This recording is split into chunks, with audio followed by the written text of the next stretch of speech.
வணக்கம் 7 Winstar technology. இப்போ பார்க்குற வீடியோன்னு பார்த்தீங்கன்னா ரெட்மி நோட் 6 ப்ரோவில் வந்து பார்த்திங்கன்னா போர்டு ஷார்ட்டில் இருக்குது, மொபைல் டெட்டாக இருக்குது. இதை வந்து நம்ம வந்து பேட்ரி பயனில் பார்க்கும்போது ஷார்ட் எதுவுமே காட்டலை, ஆனால் ஆப்போசிட்டில் பார்க்கும்போது ஷார்ட் காமிக்குது. அந்த ஷார்ட் அதிகபட்சம் வந்து கெப்பாசிட்டியில் இருக்கும். அந்த கெப்பாசிட்டி சர்க்யூட் எங்கெல்லாம் இருக்கோ அங்கே ப்ராப்ளம் ஆகும். பெரும்பாலும் இப்போ ஒரு மாடல் வந்து பெரும்பாலும் ஃபால்ட் ஆகிறது என்னென்னு பார்த்தீங்கன்னா பவர் ஐசி தான் கம்ப்ளைண்ட் ஆகுது. தண்ணி பட்டு இல்லை சார்ஜிங் சர்க்யூட்டில் ஃபால்ட் ஆனால் கூட நேராக பாதிக்கப்படுறது பவர் சப்ளை ஐசி தான் அதிகமாக ஃபால்ட் ஆகுது. அதை தான் நம்ம முழுமையாக பார்க்க போகிறோம். அதை எப்படி கன்ஃபார்ம் பண்ணுறது, ஐசியோட கால் எப்படி தெரிஞ்சுக்கிறது, அந்த மாதிரி விஷயங்கள் தான் இந்த வீடியோவில் தந்திருக்கேன் பாருங்கள். முதல் நம்ம ஷார்ட்ன்ற விஷயத்தை மீட்டரை செக் பண்ணும்போது கெப்பாசிட்டர் ரெண்டு எண்ட்லேயும் வந்து சவுண்ட் வரக்கூடாது, வேல்யூ கம்மியாகவும் காட்டக்கூடாது. அந்த மாதிரி ரியாக்ஷன் வந்து இந்த இடத்துல இருக்கான்னு முதல் செக் பண்ணிக்கணும். எல்லா போர்ட்லேயும் இதே கான்செப்ட் தான். முழுமையாக நம்ம வந்து அதோட வேல்யூ என்னென்னு செக் பண்ணி பார்க்கணும். அதேமாதிரி ஐசியோட கால் டீட்டெயில் முழுமையாக தெரியணும், சர்க்யூட் ட்ரேஸ் பண்ண தெரிஞ்சிருக்கணும். இதை முழுமையாக கற்றுக்கிட்டா தான் நீங்கள் இப்போ ஒரு லேட்டஸ்ட் மாடல்லாம் சர்வீஸ் பண்ண முடியும். அதேமாதிரி இதை பற்றி விஷயங்கள் முழுமையாக நான் வந்து கிளாஸஸ் எடுத்துகிட்ருக்கேன். நான் இப்போ லேட்டஸ்ட் ஆண்ட்ராய்டுக்கும் கிளாஸ் அப்டேட் பண்ண போகிறேன்.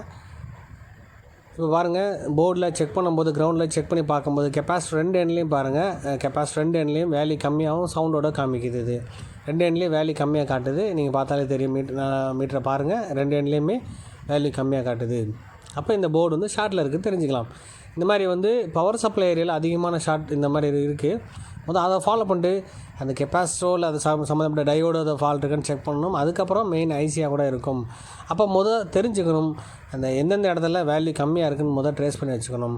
இப்போ ட்ரேஸ் பண்ணும்போது பாருங்கள், ஒரு குறிப்பிட்ட ஒரு 5-6 இடங்களில் பார்த்தீங்கன்னா கெப்பாசிட்டர் ஃபுல்லாக வேல்யூ கம்மியாக ரெண்டு எண்ட்லேயும் காமிக்குது. ஒரு ரெண்டில் கிரவுண்டோட ஜாயிண்டாக இருக்கும், இன்னொரு ரெண்டில் வேல்யூ காட்டணும், ஆனால் வேல்யூ ரொம்ப கம்மியாக காட்டுது. இதில் கண்டிப்பாக ப்ராப்ளமாக இருக்குன்னு தெரிஞ்சுக்கலாம். அப்போ இதுக்கு காரணம் வந்து பார்த்திங்கன்னா கண்டிப்பாக ஐசியாக தான் இருக்க வாய்ப்பு அதிகம். இப்போ அதுக்கு முன்னாடி ஃபஸ்ட்டு பழைய மாடல் ஃபுல்லாக வந்து பார்த்திங்கன்னா பெரும்பாலும் அந்த கெப்பாசிட்டரோ இல்லை சம்மந்தப்பட்ட சர்க்யூட் லைனோ இல்லை டயோடு இருந்தால் டயோடோ இல்லை கண்டென்சரோ மற்ற விஷயங்கள் ஃபால்ட் ஆக வாய்ப்பு அதிகம். இப்போ அதிகபட்சம் ஐசி தான் ஃபால்ட் ஆகுது. அது என்ன காரணம் அப்படின்னால் டேரெக்டாக ஐசியோட கான்செப்ட் அந்த ட்ராக் ஆனது த்ரூ ஐசிக்குள்ளே போகிற மாதிரி தான் இருக்குது. இப்போ அதாவது இடையில இருக்க அந்த ஸ்பேர் என்ன ஃபால்ட், அதிகபட்சம் கண்டென்சர் பழைய மாடல் இருந்தது. இப்போ வந்து பெரும்பாலும் டிஸ்க் கெப்பாசிட்டி தான் நிறைய யூஸ் பண்ணியிருப்பாங்க. அதனால் வந்து பெரும்பாலும் ஃபால்ட்ன்றது த்ரூ ஐசிக்குள்ளே ப்ராப்ளம் தான் அதிகபட்சம் ஆகுது.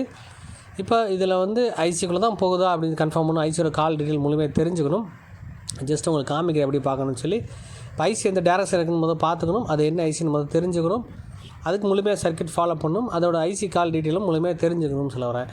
இப்போ இந்த ஐசி கான்செப்டில் வந்து ஃபால்ட்டுன்னு பார்க்கும்போது நம்ம பிட் மேப்பில் பார்ப்போம். நம்ம அதில் ஐசியோட கால் முழுமையாக பார்த்துக்குங்க.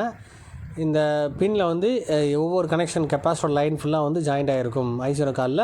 இதில் ஃபுல்லாக கெப்பாசிட்டி கனெக்ஷன் ப்ளஸ் காயில் மற்ற விஷயங்கள் அப்படியே போர்டில் எப்படி இருக்கோ அதேமாதிரி கனெக்ஷன் கொடுத்துருப்பாங்க. இந்த போர்டை எடுத்து காமிக்கிறேன் பாருங்கள்.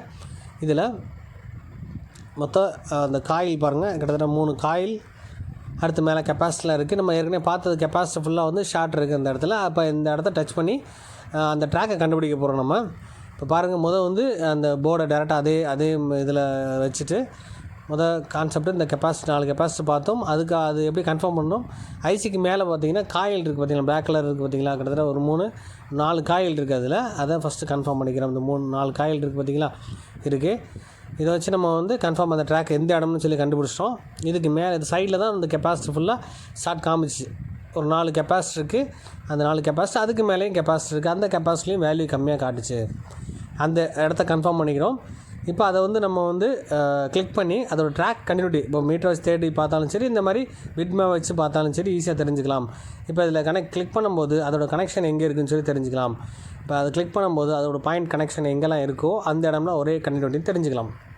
இப்போ ஏற்கனவே நம்ம பார்த்தோம் பார்த்தீங்கன்னா 4 கெப்பாசிட்டி அந்த லைனில் செக் பண்ணும்போது பாருங்கள், அந்த காயில் லைனும் சம்மந்தப்பட்டிருக்கு. ப்ளஸ் வந்து பார்த்திங்கன்னா ஐசிலையும் பாருங்கள் 2 டாட் ரெட் லைன் காட்டுது பார்த்தீங்களா. அதாவது நான் தெளிவாக உங்களுக்கு காமிக்கிறேன். அப்போ இந்த ஷார்ட் கான்செப்ட், அதாவது இதோட தொடர்பு கண்டினியூட்டி ஆனது இது வரைக்கும் போதுன்னு தெரிஞ்சுக்கலாம். அப்போ லாஸ்ட் எண்டு வரைக்கும் இப்போ நம்ம பெரும்பாலும் ஷார்ட்னும் போது ஒவ்வொரு கெப்பாசிட்டி ரிமூவ் பண்ணி பார்க்கலாம். அல்லது ஷார்ட் கிளியர் அங்கே கொடுத்து பார்க்கும்போது அந்த ஷார்ட் கெப்பாசிட்டி அந்த கெப்பாசிட்டி மட்டும் எரியும், ஸ்பார்க் அங்கே அதை வச்சு கண்டுபிடிக்கலான்னு சொன்னேன், ஏற்கனவே சொல்லியிருக்கேன் உங்களுக்கு. இப்போ இதில் ஐசிக்குள்ளே ஷார்ட் இருக்கிறதுனால இப்போ நம்ம கெப்பாசிட்டர்லாம் ரிமூவ் பண்ணியும் நம்மளுக்கு ப்ராப்ளம் சால்வ் ஆகலை அப்படின்னா கண்டிப்பாக ஐசியாக தான் ஃபால்ட் இருக்கும். பவர் சப்ளையில் ஃபால்ட்டாக வாய்ப்பு அதிகம். பவர் சப்ளை சேஞ்ச் பண்ணால் தான் ரெடி ஆகும் இது. அப்போ அந்த கனெக்ஷனோட அந்த தொடர்பு லைன் எல்லாமே பாருங்கள், கெப்பாசிட்டி மட்டும் இல்லை காயிலுக்கு போயிட்டு அதுக்கப்புறம் டேரெக்டாக எங்கே போகுது, டேரெக்டாக த்ரூ ஐசிக்குள்ளே தான் போகிற மாதிரி இருக்குது உங்களுக்கு. டேரெக்டாக ஐசிக்குள்ளே இருக்குது உங்களுக்கு. அப்போ கன்ஃபார்ம் இது கான்செப்ட் என்ன, ஐசி தான் ரிமூவ் பண்ண வேண்டியிருக்கும். இப்போ நான் காட்டுறேன் பாருங்கள் இந்த கான்செப்ட். அப்போ ஐசியோட கான்செப்ட் முழுமையாக ஒவ்வொரு கால் டீட்டெயிலும் தெரிஞ்சுக்கணும். ஏற்கனவே காமிச்சு அந்த கெப்பாசிட்டருக்கு பார்த்தீங்களா, அந்த கெப்பாசிட்டி 4 கெப்பாசிட்டோட கனெக்ஷனும் அந்த காயில் ட்ராக்கில் ஜாயிண்ட் ஆகி அதுக்கப்புறம் நேராக வந்து ஐசிக்குள்ளே தான் போகுது உள்ள. அப்போ இந்த கெப்பாசிட்டர் ஃபுல்லாக ரிமூவ் பண்ணி பார்த்தாலுமே ஏற்கனவே ஒரு கெப்பாசிட்டர் ரிமூவ் பண்ணிட்டேன். ரிமூவ் பண்ணாலும் ஷார்ட் போகல. ஷார்ட் கலர் கொடுத்து பார்த்தாலும் ஐசி ஹீட் ஆகுது. கண்டிப்பாக பவர் சப்ளை தான் ஃபால்ட்டுன்னு கன்ஃபார்ம் பண்ணிடலாம்.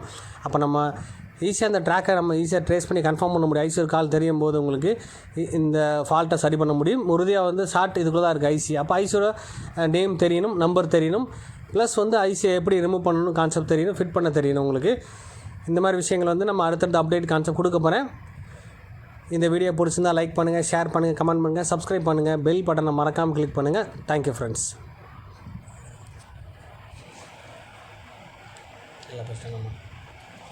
காடும்போது